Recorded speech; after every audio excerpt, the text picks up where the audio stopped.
بسم اللہ الرحمن الرحیم۔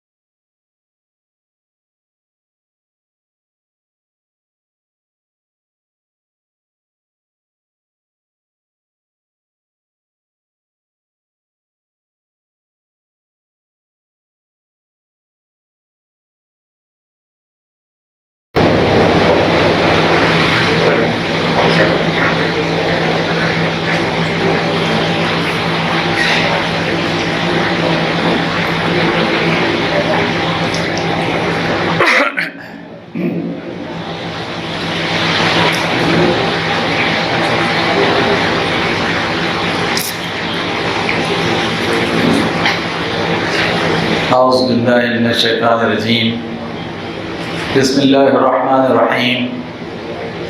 قال اللہ تعالی فی القرآن الحکیم، ولا تہنوا ولا تحزنوا وانتم الأعلون ان کنتم مؤمنین۔ صدق اللہ العظیم والمولا الکریم۔ بزرگان محترم، قرآن مجید سے سورہ آل عمران سے جو آیت میں نے پڑھی ہے اور جو حصہ میں نے پڑھا ہے، اس میں اللہ تعالیٰ نے یہ ارشاد فرمایا کہ کمزوری نہ دکھاؤ، کمزوری مت دکھاؤ، کیونکہ اللہ اس کے رسول کے ماننے والے کمزور نہیں ہو سکتے اور کمزوری کا معاملہ نہیں کر سکتے۔ پھر دوسری بات اللہ تعالیٰ نے ارشاد فرمائی وَلَا تَحْزَنُوا، اور غم بھی نہ کرو کہ کیا کتنا مل رہا ہے، کیا کتنا جا رہا ہے، وہ غم بھی نہ کرو۔ کیوں؟ اس لیے کہ اللہ تعالیٰ نے ارشاد فرمایا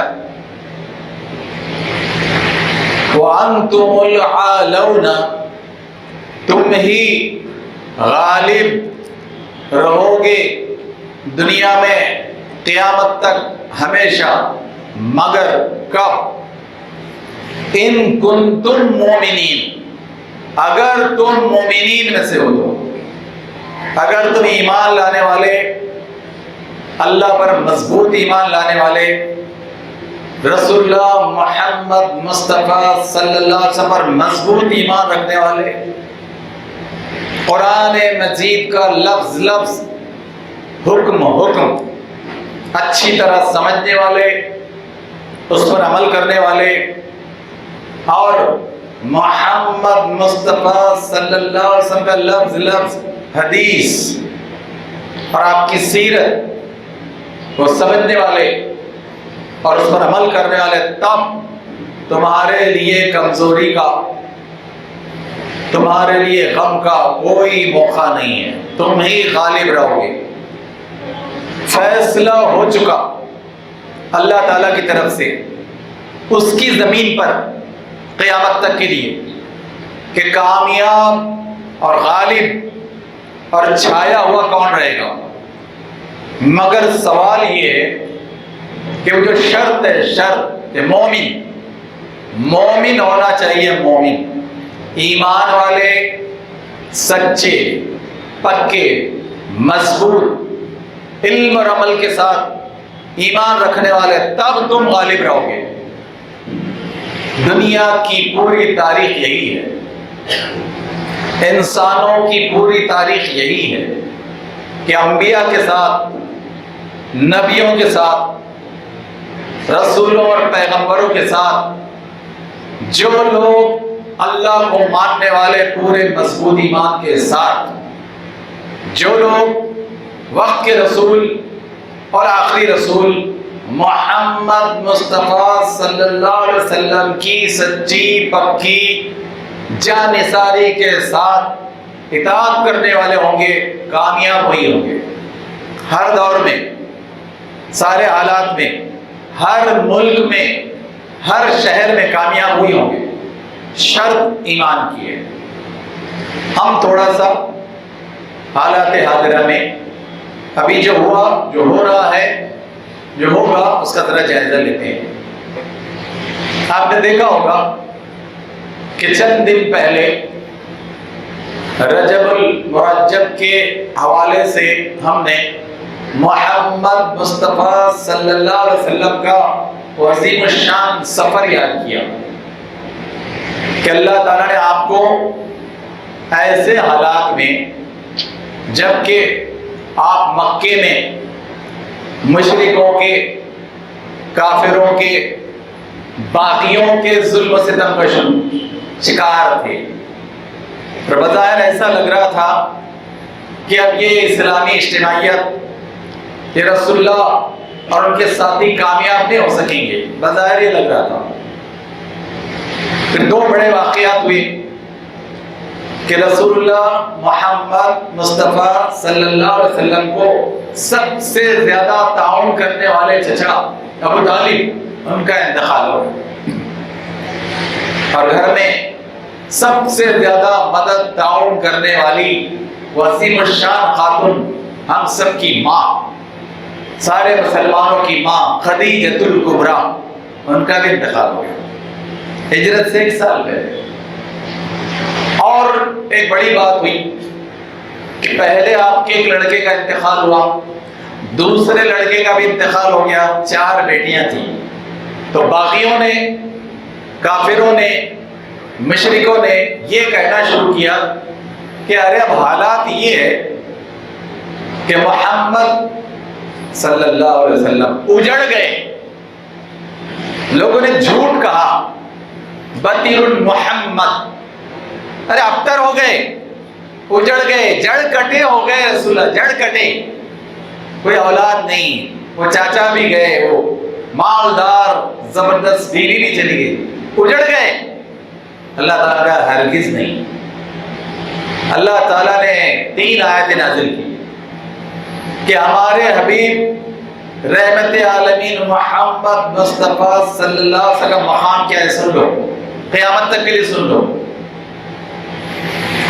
اِنَّا أَعْطَيْنَاكَ الْكَوْثَرَ، ارے ہم نے تو رسول اللہ کو کوثر عطا کیا ہے۔ کوثر، وہ حوض کوثر بھی ہے جنت کا، کوثر وہ نہر کوثر بھی ہے جو ایمان والے جس سے سیراب ہوں گے، لاکھوں کروڑوں کی تعداد میں، اور وہ پیاسے ہیں، اور اس پیاس میں اپنی جان تک دینے کے لیے تیار رہتے ہیں، وہ کوثر بھی ہے۔ لیکن اس سے آگے کی جو کوثر رسول اللہ محمد مصطفیٰ صلی اللہ علیہ وسلم دی گئی، وہ قرآن مجید، وہ سیرت پاک، اور وہ آپ کی برکتیں، رحمتیں، وہ آپ کے زبردست اصول، وہ زبردست فرامین کہ جس سے دنیا میں بھی کامیابی ملتی ہے اور آخرت میں بھی کامیابی ملتی ہے، وہ ہے کوثر۔ وہ تو چھوٹے چھوٹے کوثر ہے، تو حوض کوثر، نہر کوثر، لیکن آپ کی جو عظمت ہے قرآن مجید کے ذریعے، آپ کی جو عظمت حدیث کے ذریعے، اور زبردست سیرت، اور زبردست اسلامی نظام، اسلامی نظام جس کو خلافت بھی کہتے ہیں، جس کو نظام مصطفیٰ بھی کہتے ہیں، تو وہ کوثر ہے سب کے لیے۔ اس وقت دنیا میں جتنے کروڑ لوگ رہتے ہیں، 800 کروڑ، 223 ممالک، 223 کنٹریز، 800 کروڑ ہیومن بینگز، مسلمان اس میں 185 کروڑ ہے، 185 کروڑ، 22% کے لگ بھگ، بڑی تعداد۔ کیسے ہے، کیوں ہے؟ ایک اکیلے محمد مصطفیٰ صلی اللہ علیہ وسلم کا کارنامہ ہے، ایک اکیلے، کہ وہ ایک اکیلے کھڑے ہوئے 14 سال پہلے، اور کوثر، قرآن کی کوثر، حدیث کی کوثر لوگوں کو عطا کی، اور دنیا میں اب 185 کروڑ مسلمان ہیں۔ اور مسلمان بھی ایسے ہیں، عمل میں کمزوری ہے، عمل میں کمزوری ہے، لیکن محمد مصطفیٰ صلی اللہ علیہ وسلم سے محبت میں کوئی کمزوری نہیں ہے۔ وہ نماز نہیں پڑھیں گے، مگر جان دینے کے لیے تیار رہیں گے ہمیشہ.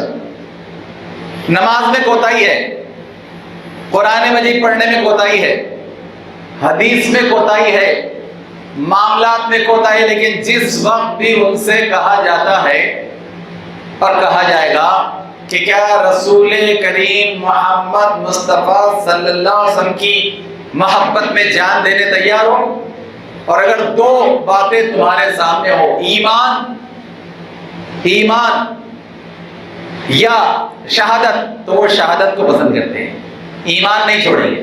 شہادت دے سکتے ہیں، جان کی شہادت، لیکن ایمان کا سودا نہیں کر سکتے. اتنے زبردست آج بھی مسلمان ہیں، لیکن عمل کی طرف، قرآن حدیث کے عمل کی طرف، 5 وقت کی نماز کے ساتھ اور پورے معاملات کے ساتھ جس طرح آنا چاہیے، وہ اس میں بڑی کمیاں ہیں، بڑی کوتاہیاں ہیں، اس کو دور کرنے کی ضرورت ہے.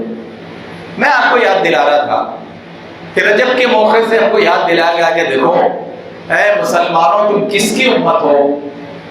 تم اپنے نبی کو پہچانو، اپنے پیغمبر آخر کو پہچانو، اور رحمت للعالمین کو پہچانو. ان کی رحمت لو، پوری زندگی میں لو، پورے خاندان میں لو، پورے معاملات میں لو، اور دنیا کے ہر آدمی کو پہنچاؤ.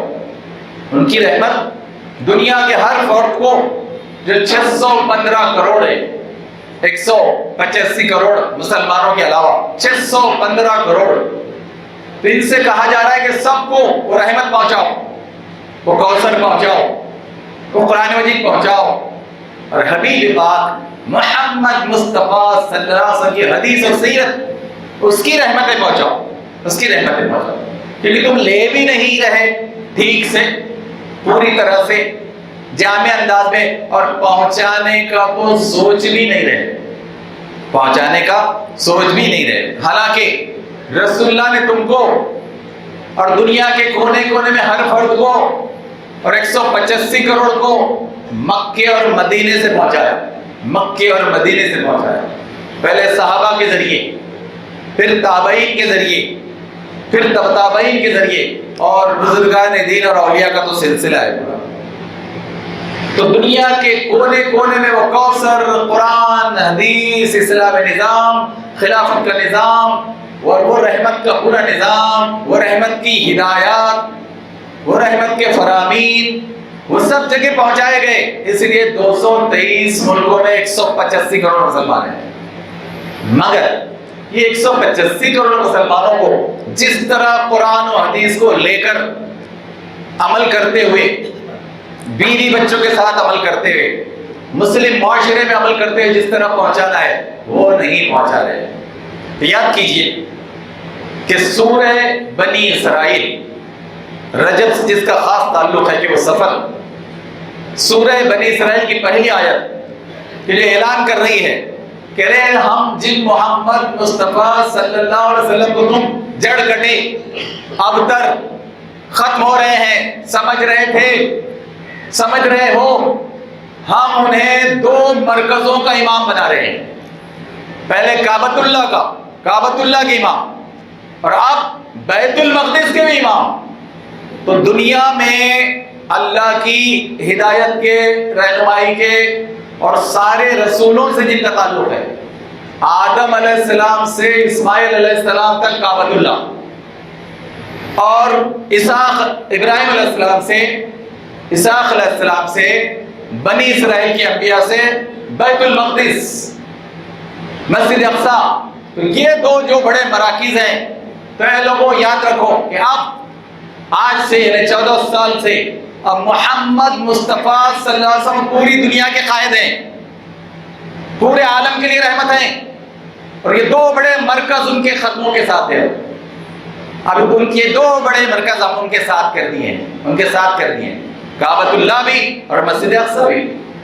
پھر اللہ تعالیٰ نے فرمایا کہ یاد رکھو کہ دنیا میں ایک ہی نظام چلے گا، چلنا چاہیے، اور اس کے لیے مسلمانوں کو جان، مال، وقت، صلاحیت دینا چاہیے.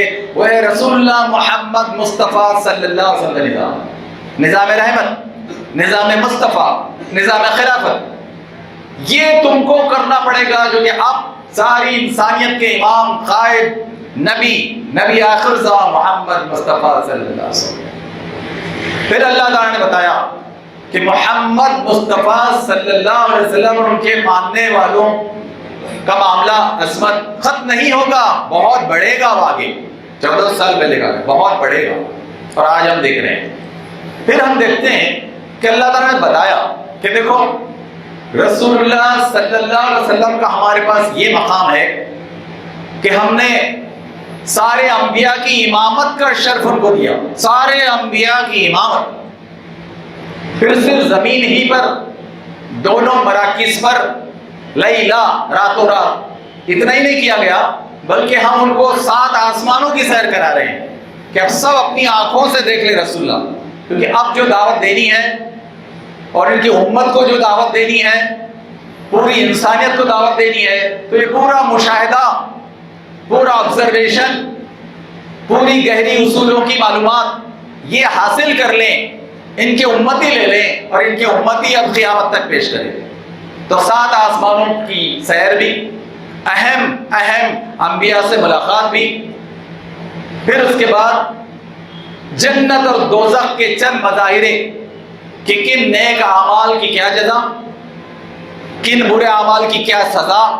تو کچھ مظاہرے دکھائے گئے کہ دیکھو یہ سب ہونے والا ہے، یہ سب کل تمہاری موت کے بعد، اے انسانوں تمہاری موت کے بعد ہونے ہی والا ہے.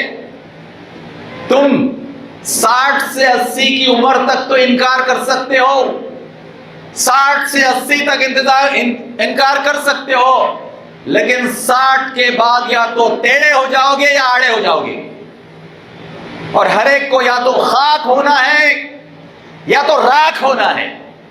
تو خاک اور راکھ ہونے کے بعد آنا تو ہماری طرف ہے، آنا تو ہماری طرف ہے. اور تب ہم تمہیں بتا دیں گے یہ دیکھو یہ ہے جنت اور یہ ہے دوزخ اور یہ ہے تمہارا مقام اور یہ ہے تمہارا مقام.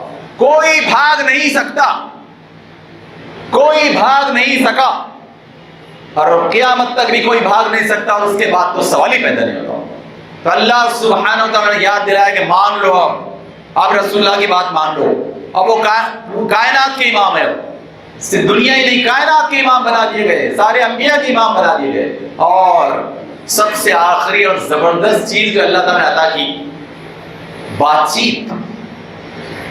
چیت تو موسیٰ علیہ السلام سے بھی ہوئی، وہ زمین پر ہوئی. بات چیت تو موسیٰ علیہ السلام پر بھی کوہ طور پہ اور زمین پر ہوئی. رحمت عالمین کی بات چیت عرش پر ہوئی.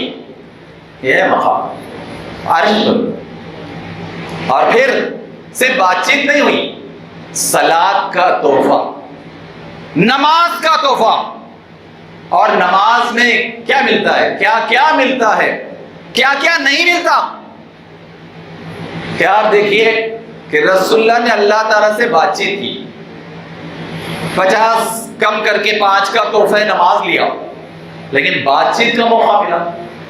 صحابہ حسرت میں آ گئے، سننے کے بعد خوش تو ہوئے کہ کیا مقام ہے ہمارے نبی کا اور ہم بھی ان کے امتی ہیں، کیا مقام ہے. مگر حسرت یہ تھی کہ ہم کو تو یہ سب نہیں مل رہا، ہم سب تو یہ دیکھ پا رہے، ہم تو بات چیت نہیں کر پا رہے. تو رحمت عالمین صلی اللہ علیہ وسلم نے قیامت تک کے لیے ان کو یہ خوشخبری سنائی کہ میں نے جیسے یہ سب حالات دیکھے، اللہ تعالیٰ سے بات چیت کی، تم کو بھی یہ موقع حاصل ہے موت تک. کون سے ذریعے سے؟ رسول اللہ محمد مصطفیٰ صلی اللہ علیہ وسلم فرمایا الصلاۃ معراج المومنین. قیامت تک، موت تک ہر مسلمان کو موقع ہے کہ معراج چاہتے ہو، تم بھی وہ عروج، تم بھی وہ بلندی، تم بھی وہ عظمت چاہتے ہو، تو الصلاۃ معراج المومنین. نماز صلاۃ ہے مومنین کی معراج. کیوں؟ کیونکہ صلاۃ میں، نماز میں قرآن پڑھتے ہوئے یا امام کے پیچھے سنتے ہوئے، اب آپ پورا قرآن سنیں گے نا، اللہ تعالیٰ انشاءاللہ آپ کو ہم کو اگلے مہینے پورا قرآن سنائے گا. غور سے سنیے، لب سنیے، اماموں کو ابھی سے بولیے رک کے پڑھیے، رک کے، اور گھر میں اس کا ترجمہ پڑھیے.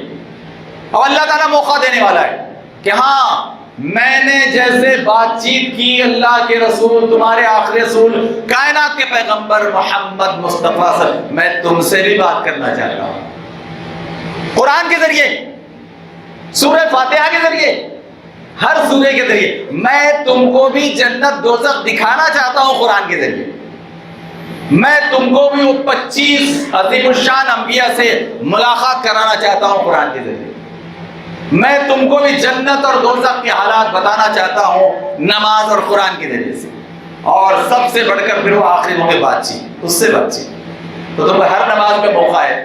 اب دنیا کے 185 کروڑ مسلمان اب بھی یہ کہنا چاہتے ہیں کہ صرف جمعہ کی نماز پڑھیں گے، اللہ اکبر، 5% لوگ صرف 5 وقت کی نماز پڑھ رہے ہیں، معاف کیجیے، دنیا میں صرف 5% لوگ مرد عورتیں 5 وقت کی نماز پڑھتے ہیں، 95% جمعہ میں آتے ہیں یا گھر میں پڑھتے ہیں، 95% رمضان میں پڑھتے ہیں یا کوئی پریشانی آ گئی تو پڑھتے ہیں۔ اب یہ حال، یعنی جو معراج ہے، عظمت ہے، اتنی بڑی قدر و منزلت ہے، اللہ تعالیٰ سے بات چیت کا موقع ہے، اور 185 کروڑ میں 95% کہتے ہیں کہ جمعہ پڑھیں گے، کبھی کبھی پڑھیں گے، صرف رمضان میں پڑھیں گے۔ ارے یہ ایمان ہے، یہ اطاعت ہے، یہ اتباع ہے۔ اگر اللہ اور اس کے رسول کے نزدیک یہ بغاوت ثابت ہوئی تو کیا ہوگا حال؟ سوچئے کیا ہوگا۔ بغاوت کہ تم کو فرض فرض فرض قرار دیا گیا، معراج فرض قرار دی گئی اور تم بغاوت کرتے ہو، جمعے کے پڑھنے کی بات کرتے ہو۔ ارے تم سے کس نے کہہ دیا؟ مجھے کئی بزرگوں نے کہا کہ لوگوں کو جمعہ میں توجہ دلائیے، اور میں دلاتا ہوں۔ انہوں نے کہا کہ ان سے پوچھیے، آپ کو بہت اچھے ہیں جو نالائق میں ان کی بات کر رہا ہوں، انہوں نے کہا کہ ان سے پوچھیے تم سے کس نے کہہ دیا جمعہ فرض فجر معاف؟ تم سے کس نے کہہ دیا جمعہ فرض ظہر معاف، جمعہ فرض عصر معاف، مغرب معاف، عشاء معاف، جمعہ پڑھ لو، جمعہ پڑھ لو۔ یہ ایمان ہے، یہ اطاعت ہے، یہ فرمانداری ہے۔ اس سے اللہ سبحانہ و تعالی جو 100 ماہوں سے زیادہ محبت کرنے والا اس کو یہ منہ دکھاؤ گے، اور وہ رحمت عالمین جو اپنی پوری زندگی ہمارے لیے لٹا چکے ان کو یہ منہ دکھاؤ گے جا کر کہ نہیں نماز نہیں پڑھیں گے۔ رسول اللہ آپ کا زمانہ الگ تھا، ہمارا زمانہ الگ تھا، آپ کے زمانے میں اتنے کام نہیں تھے، مجھے بہت کام ہے، یہ جھوٹ کہو گے، یہ بغاوت کی بات رسول اللہ سے کہو گے؟ ہے کسی کے پاس منہ؟ آپ بہت اچھے لوگ نالائقوں کی بات کر رہا ہوں، کیا جواب دینے کی تیاری اللہ کے پاس؟ کیا جواب دینے کی تیاری؟ اور پھر آخری حصے میں جو بات میں آپ کو یاد دلانا چاہتا ہوں، دیکھیے بات صرف رسول اللہ کی معراج کی نہیں، ہماری معراج کی بھی ہے کہ اللہ رسول سے تعلق رکھ کر پورے دین پر عمل کر کے اور پورے دین کو ذات میں گھر میں لاتے ہوئے سماج میں لانا ہے۔ ارے اسلامی نظام کی کوشش کرنا ہے، کیونکہ اللہ کی زمین پر خلافت کسے کہتے ہیں؟ خلافت میں خلافت کی 11 لفظوں میں تعریف کرتا ہوں، خلافت کی جس کا اللہ نے حکم دیا اور نبی صلی اللہ علیہ وسلم نے مدینے میں قائم کر کے بتایا، 10 سال چلا کے بتایا، اور 10 لاکھ مربع میل 10 لاکھ اسکوائر مائل میں چلا کر بھی بتایا رحمت کا نظام۔ میں اس کی بات کر رہا ہوں، تو اس خلافت کو 11 لفظوں میں سمجھاتا ہوں کہ دیکھو خلافت کیا ہے۔ اللہ کی زمین پر، اللہ کی زمین پر، اللہ کے بندوں پر، اللہ کے بندوں پر اللہ کا نظام، اللہ کا نظام۔ اب بتائیے اس میں کیا غلط ہے؟ میں نے گائیکواڑ سے کہا، میں نے رمیش سے کہا، میں نے رشمی سے کہا، میں نے رابرٹ اور ریٹا سے کہا، اور کہا سر بات برابر ہے، بات برابر ہے کہ دھرتی جس کی ہے، ارتھ پرتھوی جس کا ہے، اور ہم بندے داس بھکت جس کے ہے، تو اس میں اس کا ہی نظام چلنا چاہیے۔ نظام کسی فرعون کا نہیں چلنا چاہیے، نظام ویوستھا سسٹم کسی ہٹلر کا نہیں چلنا چاہیے، کسی ہٹلر کا نہیں چلنا چاہیے، نظام اور ویوستھا کسی جھٹلر کا بھی نہیں چلنا چاہیے، کسی جھٹلر کا بھی نہیں چلنا چاہیے، اور نظام اور ویوستھا اللہ کی زمین پر اللہ کے بندوں پر کسی ڈھونگی کا بھی نہیں چلنا چاہیے، کسی ڈھونگی کا بھی نہیں چلنا چاہیے، نہ فرعون کا، نہ ہٹلر کا، نہ جھٹلر کا، نہ ڈھونگی کا۔ اللہ کی زمین پر اللہ کے بندوں پر اللہ کا ہی نظام چلنا چاہیے. کیا میں نے غلط کہا؟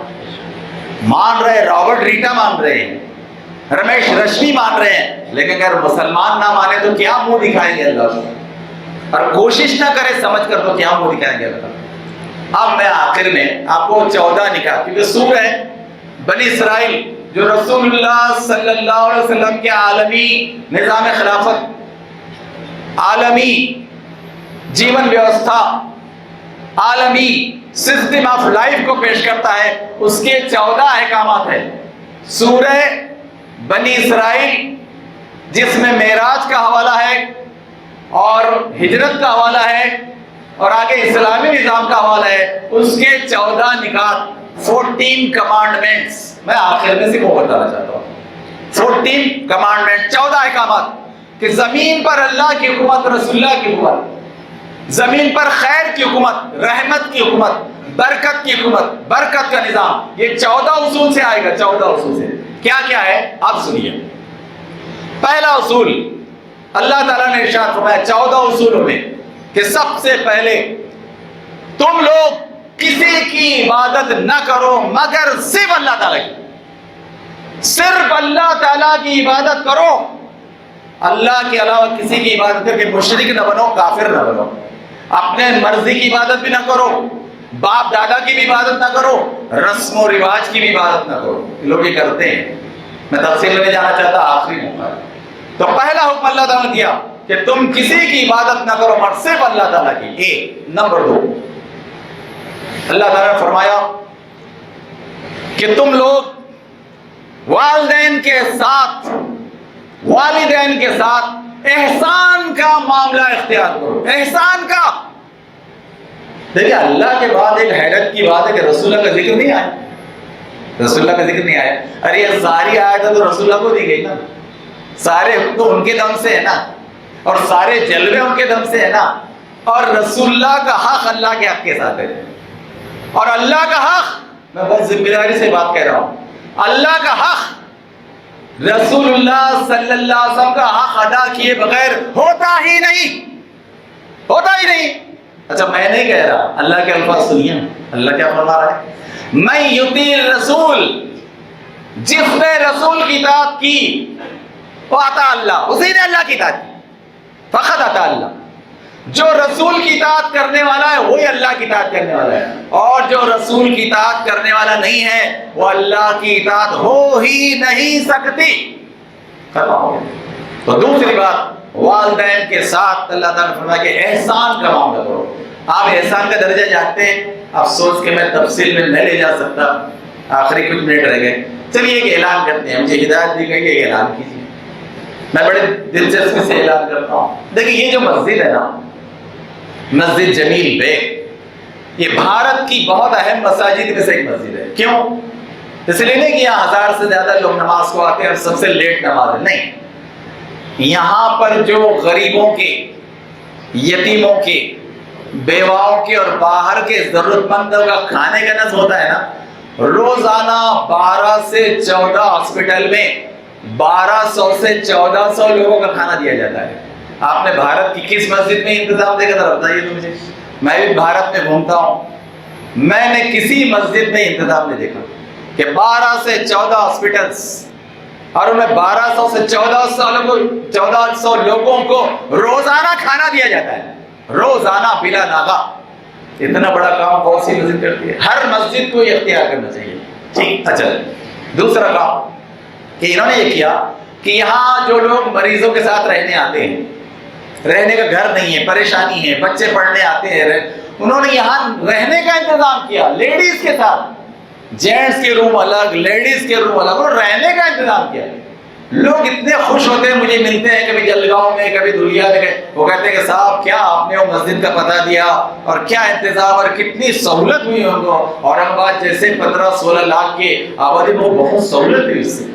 اور کھانا, بھوکوں کو کھانا کھلانا, یتیموں بیواؤں ضرورت میں کھانا, اس سے بڑھ کر تو اللہ کو کوئی بھی پسند نہیں ہے. غضب کا کام. اچھا ایک اور کام ہے ان کا, یہاں پر انہوں نے کیا کیا کہ رشتوں کے سلسلے میں رہنمائی, کیا ہو گئی بیٹی کا بایو ڈیٹا، بیٹے کا بایو ڈیٹا لو اور بغیر کسی فیس کے، بغیر کسی تعاون کے لے جاؤ جناب یہاں سے ایڈریس اور شادیاں کرو۔ پھر انہوں نے ایک اور ایک انتظام کیا کہ یہاں پر گورنمنٹ کی نوکریاں کتنی ہیں، مختلف کورسز کیا ہے، اس کا ایک سیکشن ان کا سائڈ میں چلتا ہے، وہ پوری رہنمائی یہاں پر ہوتی ہے۔ پھر انہوں نے اور ایک کام کیا، انہوں نے کہا کہ بہت سے غریب لوگ ہوتے ہیں، ان کے پاس میت ہوتی ہے تو ان کے پاس بیٹھنے کے لیے چیئر نہیں ہوتے، نہلانے کے لیے بھگونا نہیں ہوتا، اور دوسری ضرورت کی چیزیں نہیں ہوتی۔ انہوں نے کہا کہ فری لے کر جاؤ یہاں سے، فری، بس لے جانا، استعمال کرنا اور لا کر دے دینا۔ اتنا زبردست انتظام۔ پھر انہوں نے کہا کہ دیکھو صاف پانی کا انتظام ہے، جو بھی ضرورت مند آئے، دواخانے سے آئے، کہیں سے آئے، وہ صاف پانی لے کر جائے، کوئی اجرت نہیں، کوئی اجر نہیں، اجر ان کے لیے ہے جو لگا رہے ہیں پیسہ۔ اور یا ایسے کئی کام جناب کر رہے ہیں۔ ہمارا کیا فرض ہے؟ ایک تو ہم کو اپنی آمدنی کا کچھ نہ کچھ حصہ ان کو دینا چاہیے۔ کیوں؟ ہم کیا احسان کر رہے ہیں کہ نہیں، اپنی آخرت کا سودا کریں گے، ذرا سا اپنی آخرت کا سودا۔ کیونکہ یہ جو کام ہو رہے ہیں نا، بھارت کی کسی مسجد میں اتنے کام نہیں ہوتے، تو اپنی آخرت کے حساب کو ذرا آسان کر کے یہاں کام کیجیے۔ دوسری بات جو میں بار بار یاد دلاتا ہوں کہ دیکھو دوسری مسجدوں میں بھی ایسا نصب کرو، کیونکہ رسول اللہ محمد مصطفیٰ صلی اللہ علیہ وسلم کی مسجد نبوی میں اور ساری مسجدوں میں سارے انتظام ہوا کرتے تھے۔ یہ تو دور ایسا آیا کہ ہم نے قرآن حدیث بھلا دیا، تو ہم نے یہ سمجھا کہ مسجد صرف 5 وقت کی نماز کی اور جمعہ کی نماز کے لیے۔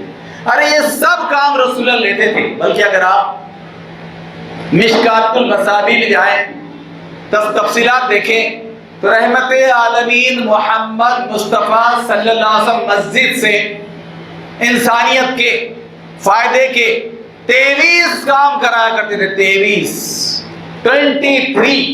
نیڈس، ریکوائرمنٹس رحمت عالمین صلی اللہ علیہ وسلم کی مسجد سے پوری ہوتی ہے، مسجد نبوی۔ تو مسجد تو اس روپ میں ہونا چاہیے، تو ہم کو اپنی اپنی مسجد میں کوشش کرنا چاہیے۔ آئیے اب میں آتا ہوں کہ دیکھیں یہ آ رہے ہیں آپ کے پاس، تو ایک تو آپ کے پاس جو ان کو دینے کے لیے اپنی آخرت کی کامیابی کے لیے وہ دے دیجیے، اور جو بڑی رقم دینا چاہتے ہیں تو ان کا آفس سائڈ میں ہے، تو وہاں پر جو ہے آپ اپنی رسید جو ہے لے سکتے، کٹوا سکتے۔ چلیے اب ہم آ رہے ہیں وہ 14 احکامات کی طرف تیزی سے، بس میں سناؤں گا احکامات کیا ہے۔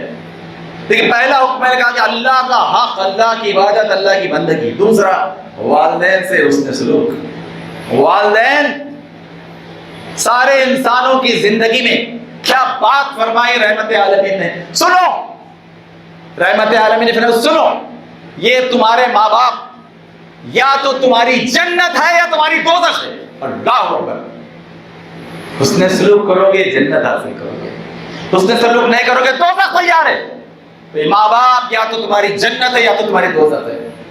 اور کیا ہدایتیں دیا آگے اللہ تعالیٰ نے، 3 آیتیں تو صرف اسی پر ہے، 23ویں آیت سے 40 آیت تک سورہ بنی اسرائیل کے رکوع 3 رکوع 4 میں احکامات ہیں۔ میں گزارش کروں گا گھر پہ جا کے پڑھیے، اور جہاں تک یہ میری کلپ جا رہی ہے ان سے بھی گزارش کروں گا کہ وہ سب کو سنائیں کہ سورہ بنی اسرائیل رکوع 3 رکوع 4 آیت 23 سے آیت 40 14 احکامات معلوم کریں۔ چلیے تیزی سے پڑھ لیجیے، سن لیجیے آخری۔ اللہ تعالیٰ فرماتا ہے کہ دیکھو ماں باپ کا حق تو یہ ہے کہ ان کو اف تک نہ کہو، جھڑک کر بات مت کرو، نرمی کے ساتھ جھکے ہوئے رہو، اور ان کے لیے خاص دعا کرتے جاؤ، ان کے لیے خاص دعا کرتے جاؤ، اے رب ان پر ایسا ہی رحم کر جیسا رحم میرے بچپن میں انہوں نے مجھ پر کیا تھا۔ یہ ہر جانور کے بچے سے بھی زیادہ کمزور تھا، لیکن وہ ماں باپ کی رحمت تھی کہ جس کی وجہ سے آج کھڑا ہوا ہے تنمن۔ ماں باپ کی رحمتوں کا کوئی جواب ہی نہیں ہو سکتا، کوئی جواب ہی نہیں ہو سکتا اللہ اس کے رسول کے بعد۔ تو وہ حکم دیا اللہ تعالیٰ نے۔ پھر اللہ تعالیٰ نے فرمایا کہ دیکھو تیسرا حکم یہ ہے کہ ماں اللہ کا حق، والدین کا حق، تیسرا حق رشتہ داروں کا حق۔ رشتہ داروں کا حق ادا کرو، جان سے، مال سے، وقت سے، صلاحیت سے، کم از کم مشورے سے، کم از کم مشورے سے رشتہ داروں کا حق ادا کرو۔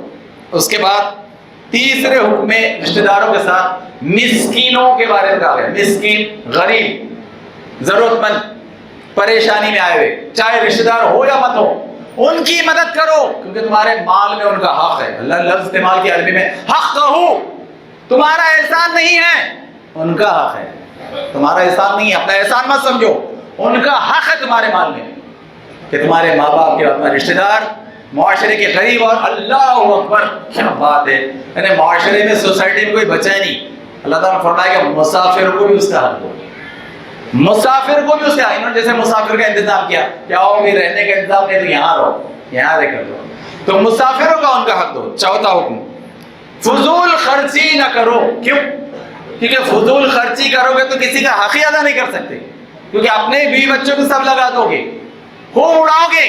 تو اللہ تعالیٰ پہلے ہی روک دیا کہ دیکھو فضول خرچی مت کرو تاکہ یہ لوگوں کا حق ادا ہوگا ٹھیک سے. فضول خرچی نہ کرو. پھر اللہ تعالیٰ نے یاد دلایا رہے فضول خرچ ہوتے کون ہیں؟ یہ شیطان کے بھائی ہوتے ہیں, یہ رسول اللہ کے بھائی نہیں ہوتے, یہ صحابہ کے بھائی نہیں ہوتے, یہ اولیاء بزرگان دین کے بھائی نہیں ہوتے, وہ شیطان کے بھائی ہوتے ہیں. اور شیطان کون ہے؟ اللہ تعالیٰ نے فرمایا ناشکر اور کافر ہو. تو کیا کافر بننا چاہتے ہو؟ فضول خرچی کر کے کافر بننا چاہتے ہو؟ وہ ناشکرے اور کافر کے ساتھ جا کر. اور اگلا حکم اللہ تعالیٰ نے فرمایا کہ دیکھو پانچواں حکم کہ ابھی اگر تمہارے پاس پیسے نہیں ہیں تلاش کرو, موقع نکالو, اور وہ لوگ جو ضرورت مند ہیں ان کو نرم جواب دو, نرم, جھڑکو مت, تکبر مت دکھاؤ, غرور مت دکھاؤ, نرم جواب دو, اور جب آ جائے تو ان کو عطا کر دو. پانچواں حکم. چھٹا سکس کمانڈمنٹ کہ دیکھو نہ تو اپنا ہاتھ کنجوسی سے, بخیلی سے, گردن سے باندھ لو کہ نہیں کس کو بھی نہیں دوں گا, ماں باپ کو بھی نہیں دوں گا, اولاد بیوی کو بھی نہیں دوں گا, کسی کو بھی نہیں دوں گا, رکھ کے مروں گا, رکھ کے گن کے رکھ کے مروں گا. ایسی بخیلی بھی مت کرو, اور ایک دم ہاتھ کھلا بھی مت چھوڑ دو کہ کچھ رکھ ہی نہیں رہے. پھر اللہ تعالیٰ نے فرمایا کہ یاد رکھو رزاق تم نہیں ہو, رزاق ہم ہیں, کہ کس کو کتنا رزق کب کیسے کہاں دیتے رہنا ہے ہمارا منصوبہ ہے قیامت تک. رزاق کوئی حکومت نہیں ہو سکتی, رزاق کوئی ڈپارٹمنٹ نہیں ہو سکتا, رزاق کوئی باس اور چیئرمین نہیں ہو سکتا, اللہ سبحانہ و تعالیٰ رزاق ہے. پھر اللہ تعالیٰ نے ارشاد فرمایا کہ دیکھو ساتواں حکم اپنی اولاد کو غریبی افلاس کے اندیشے سے قتل مت کرو. قتل لڑکوں سے زیادہ لڑکیوں کا کیا جا رہا ہے, فیمیل فیٹیسائڈ, کہ مار دو, لڑکی ہے کیا مار دو, آنے مت دو. اللہ تعالیٰ نے روکا. اللہ تعالیٰ نے فرمایا کہ دیکھو ہم تمہیں بھی رزق دیتے ہیں اور ان کو بھی رزق ہم دیں گے, رزاق تم نہیں ہو, رزاق ہم ہیں. پھر اگلا حکم آٹھواں اللہ تعالیٰ نے فرمایا زنا کے قریب بھی مت جاؤ. دیکھیں کمال دیکھیں اللہ تعالیٰ کے الفاظ کا. اللہ نے یہ نہیں کہا کہ زنا مت کرو, غور کیجیے, اللہ نے فرمایا کہ زنا کے قریب بھی مت جاؤ. قریب کیسے جاتا ہے آدمی؟ یوٹیوب کے کلپ دیکھ رہا ہے, انسٹاگرام پر ہے, گانے سن کے اس میں گم ہے, فلموں میں گم ہے, فالتو چیٹنگ میں گم ہے, ایسے کئی ذرائع. تو اللہ تعالیٰ اس سے روک دیا کہ اس کے قریب بھی مت جاؤ, کیونکہ وہ بہت برا راستہ ہے اور انجام بھی بہت برا راستہ, انجام بھی بہت برا ہے. اگلا حکم نواں اللہ تعالیٰ نے ارشاد فرمایا کہ دیکھو کسی انسان کا قتل مت کرو, کسی کو اختیار ہی نہیں ہے. ہاں حکومت ہے, حکومت اسلامی حکومت, یہ چلیے غیر اسلامی حکومت, تو جرم ہو تو اس کو جا کر بولیں گے نا. تو کسی کا قتل مت کرو. اور پھر قصاص, بدلہ قتل کا, جرمانہ کمپنسیشن وہ لے لو. اگلا حکم دسواں مال یتیم کے قریب بھی مت پھٹکو, اور اس کی جوانی کے بعد بالغ ہونے کے بعد اس کو اس کی امانت واپس کر دو.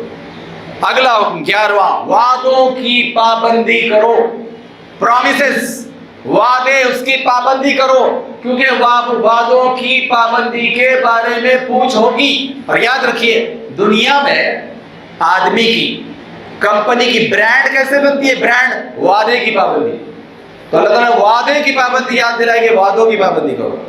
پھر اللہ تعالیٰ نے 12واں حکم ارشاد فرمایا پیمانے سے دو, ناپ سے تو پورا پورا دو, اور تولو تو پورا پورا دو. یاد رکھو کہ اگر اس میں ڈنڈی مارو گے تو تم سمجھو گے کہ اس میں فائدہ ہے, ہرگز نہیں. فائدہ تو پورا پورا دینے میں اور پورا پورا انصاف کرنے میں. پھر 13واں حکم اللہ تعالیٰ نے ارشاد فرمایا کہ سنو کسی ایسی چیز کے پیچھے مت پڑو جس کا علم نہ ہو. کھوج زبردستی کی جاسوسی، زبردستی کی ٹوک. بازو والے کیا کر رہے ہیں، وہ رشتے دار کیا ہو گئے، وہ بڑی بھی کا کیا، ارے چھوڑو نا سارے. کیوں؟ اللہ تعالیٰ فرما کے دیکھو تمہارے کان، تمہاری آنکھیں اور تمہارے دل، تینوں کا حساب ہونے والا ہے کہ کیا کام کیا اس سے. اور آخری حکم جو اللہ تعالیٰ نے ارشاد فرمایا، زمین میں اکڑ کے مت چلو. ذرا سا پیسہ آ گیا، ذرا سی ڈگری آ گئی، ذرا سا عہدہ مل گیا، لوگ اکڑنے لگے. اللہ تعالیٰ نے یاد دلایا کائے کی اکڑ. اللہ نے فرمایا ہے کہ تم زمین کو پھاڑ نہیں سکتے، راکھ ہو جاؤ گے اور خاک ہو جاؤ گے، زمین کو پھاڑ نہیں سکتے اور آسمان کی بلندی کو پہنچ نہیں سکتے. آخری بات جو میں آپ سے کہنا چاہتا ہوں، لوگ غمزدہ ہیں. نام کی تبدیلی کا مسئلہ، فرعونوں، ہٹلروں، جھٹلروں، ڈھونگیوں کے چالاکیوں کا مسئلہ، مہنگائی کے مسئلہ، دیکھیں سب کب ختم ہوگا؟ وہ آیت جو میں نے شروع کی تھی ادھر آتا ہوں. اللہ نے فرمایا کہ وَلَا تَهِنُوا وَلَا تَحْزَنُوا وَأَنْتُمُ الْعَالَوْنَ إِن كُنتُم مُؤْمِنِينَ، کہ کمزوری مت دکھاؤ، قرآن حدیث کے ساتھ رہو مضبوط، غم مت کرو. دنیا میں اگر کوئی چیز چاہتی ہے سب اللہ کے پاس جانا ہے، اور تم ہی غالب رہو گے اگر تم ایمان والے ہو. نام کے سلسلے میں، نام کی تبدیل سے ہم اپنی کوشش کریں گے، آخر تک کوشش کریں گے. 17 تاریخ کو ایک بہت بڑا جلسہ ہے، انشاءاللہ تفصیلات ہمارے ذمہ دار دیں گے. تو قانونی سطح پر، عوامی سطح پر، جمہوری سطح پر ہم سارے کام کریں گے. مگر آخر میں جو بات میں نے کہنا چاہتا کہ نام کی تبدیلی سے زیادہ بڑھ کر ہے کام کی تبدیلی. اللہ اور اس کے رسول کی اطاعت زیادہ ہے. تو ہم صرف نام نہیں، ہم دنیا کی تاریخ بدل کر رکھ دیں گے. اور آدھی دنیا میں جو اللہ نے حکومت دی تھی، آدھی دنیا میں ہم پوری دنیا میں حکومت لے سکتے ہیں اگر اللہ کے فرمانبردار اور اگر رسول اللہ کی فرمان بنے.